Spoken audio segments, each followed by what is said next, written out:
Good morning. Welcome to our channel English Badi. In this video, we learn the second lesson from 10th class English textbook. The lesson is every success story is also a story of great failures. Friends, from the title of the lesson, we can understand there must be some failures behind a success. Now, we glance at the author of the lesson. The author of the lesson is Shivkera. He is an Indian writer of self-help books. He has written several books including You Can Win.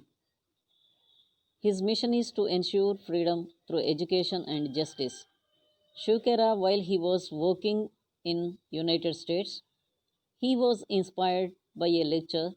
The lecture was delivered by Norman Vincent Peale. Then after, Shukera has followed his motivational teachings and gradually he has become a motivational speaker. Shivakera was born in a business family. Before becoming a motivational speaker, Shivakera has worked as a car washer, a life insurance agent, and a franchise operator. Now we go to the lesson. Wait a minute.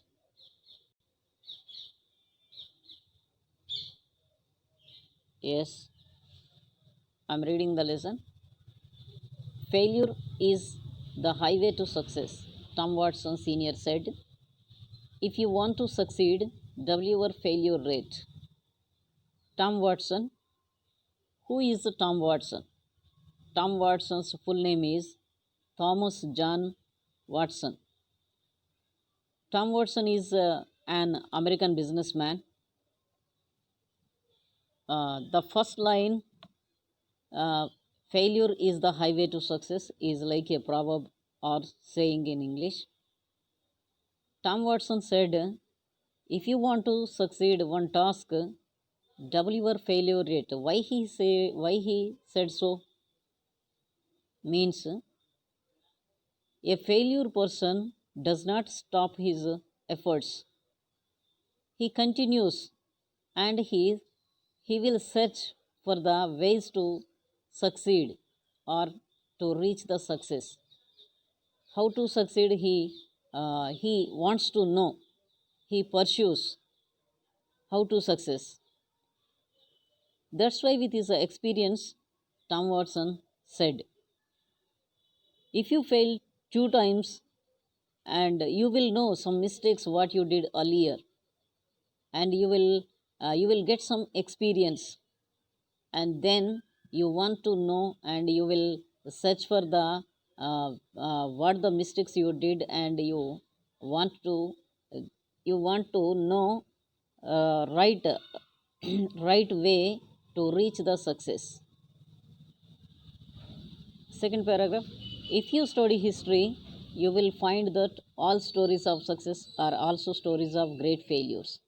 But people don't see the failures. They only see one side of the picture and they say that person got lucky, he must have been at the right place at the right time. Yes. In the history, what can we find? The success stories.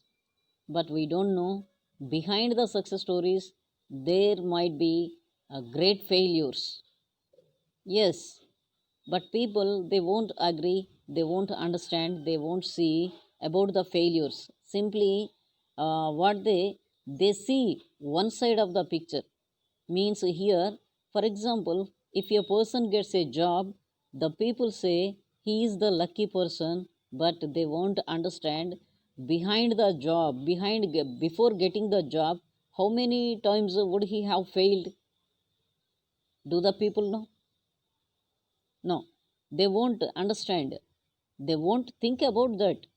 Simply they say he is the lucky person and he must have been at the right place at the right time. Okay, next paragraph. Let me share someone's life history with you. This was a man who failed in business at the age of 21. was defeated in a legislative race at age 22, failed again in business at age 24, overcame the death of his sweetheart at age 26, had a nervous breakdown at age 27, lost a congressional race at age 34, lost a senatorial race at age 45, failed in an effort to become vice president at age 47, lost a senatorial race at age 49, and was elected president of the United States at age 52. Here, in this paragraph, now we are going to learn about a person. The person, he had failed, he has faced failures many times in his life. At the age 21, when he was 21 years, he failed in business. He started a business and he failed in that. And in the next year, later year, at the age 22, he competed to the legislative race and again he was defeated by the public in that legislative race.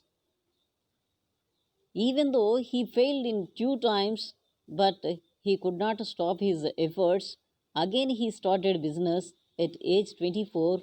Unfortunately, he was failed in that. And again, at age 26, he had to lost his sweetheart. Sweetheart means might be his what is that lover whom he loved very much, might be his daughter or his wife, the person whom he loved very much.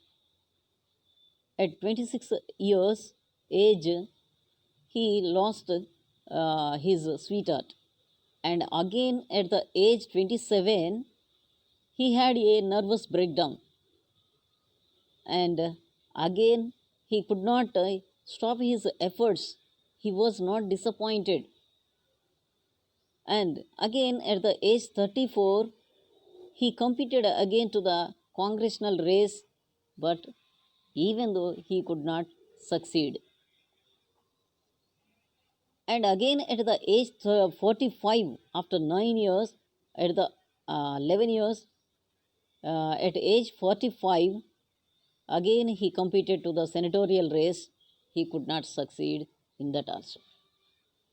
Yes, friends, again he could not stop his efforts. Again he tried to become a vice president at the age 47. Then also he could not succeed. And at age 49, again he competed to the senatorial race, but he lost in that senatorial race also. Again he tried, he put his efforts again, he had some hope, and again he had some hope, and he had some burning desire in his heart. He had a strong desire. That's why he was not stopping his efforts. He was trying. And again, at the age of 52, he tried again. He tried again, and he was elected as the President of United States. At age 52, he could succeed. Yes, that was the success in his life. Only one success. Friends, can you think how many times he failed? Was he disappointed? Uh, did he get any unhappiness?